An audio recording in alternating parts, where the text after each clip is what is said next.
आज बीजेपी पारादीप नगर मंडल तरफ ward 11 भंज colony रे आमर एक मिश्रण पर्व और कर्मी सम्मेलन अनुष्ठित होता 11 नंबर वार्ड रु 150 ऊर्ध मुरबी युवबंधु माँ भूणी मैंने आम दल सामिल हेले ता सहित 16 नंबर वार्ड रु 16 नंबर जी थे स्वाधीन कैंडिडेट भरत मल्लिक सहित 10 जन कर्मी आम सहित सामिल हेले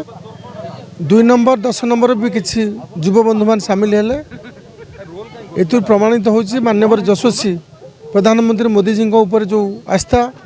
माननीय लोकप्रिय मुख्यमंत्री मोहन चरण माझी ऊपर जो आस्था विशेषकर माटीर सुयोग्य संतान माननीय शिल्प मंत्री संपद भाई ऊपर जो आस्था प्रकट करी विकास रे सामिल होवाई बा पारादीप विकास होवाई ये अंचल युवनेता माँ भूणी गुरुजन समस्ते आम संगे सामिल होती से आज बीजेपी परिवार सदस्य हेले आम समस्ते मिलमिशि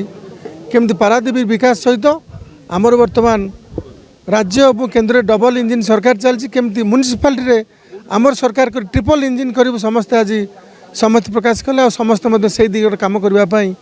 आज इच्छा प्रकाश कले आपण मानकर निजे तो आज देखुं जो लोक मान उत्साह जो उपस्थित जो भावावेग यही प्रमाण कर आगामी दिन में पारादीप राजनीति कौ दिग जीव आ भारतीय जनता पार्टी आगामी दिन कार्यपंथा आप बाहरी पारे निश्चित भाव में आज आम ये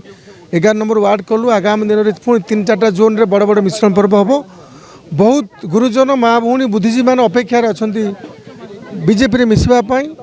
जहाँ केन्द्र में घटुचे जहाँ राज्य में घटुचे पारादीप आगामी दिन में घटव देखु आज पारादीप पौर परिषद अंतर्गत गोपालजीव कॉलोनी रे आज भारतीय जनता पार्टी जो मिश्रण पर्व अनुष्ठित है यही मिश्रण पर्व रे आम दल रे योगदान कले आमर अमीय राउतराय एवं भरत मल्लिक रमाकांत जेना युवनेता एम तांको सहित 100 रु ऊर्ध्व कर्मी आज भारतीय जनता पार्टी रे आज जोगदेले निश्चित भाव में भारतीय जनता पार्टी रे जोगदवा द्वारा भारतीय जनता पार्टी सांगठनिक स्थिति आहुरी सुदृढ़ है पारादीप पौर परिषद रे एवं आम देशर यशस्वी प्रधानमंत्री नरेंद्र मोदी जी दृढ़ नेतृत्व एवं राज्य रे माननीय मुख्यमंत्री मोहन चरण माझी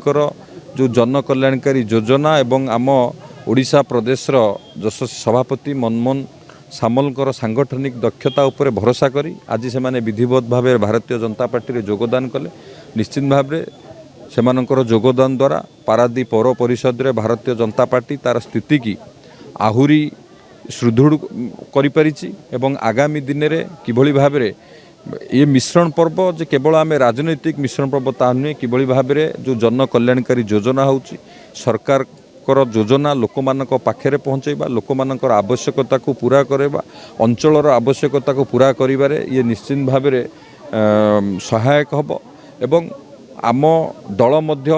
सांगठनिक सुदृढ़ हवा सहित आगामी दिन में भारतीय जनता पार्टी एटी शक्तिशाली भाव में आहुरी शक्तिशाली हब एवं समस्त को मु भारतीय जनता पार्टी रे स्वागत करुच्ची एवं आम दलर जो लक्ष्य रही जो मूल मंत्र रही से मंत्र को पाथेय करी आमे लोक मानक पाखरे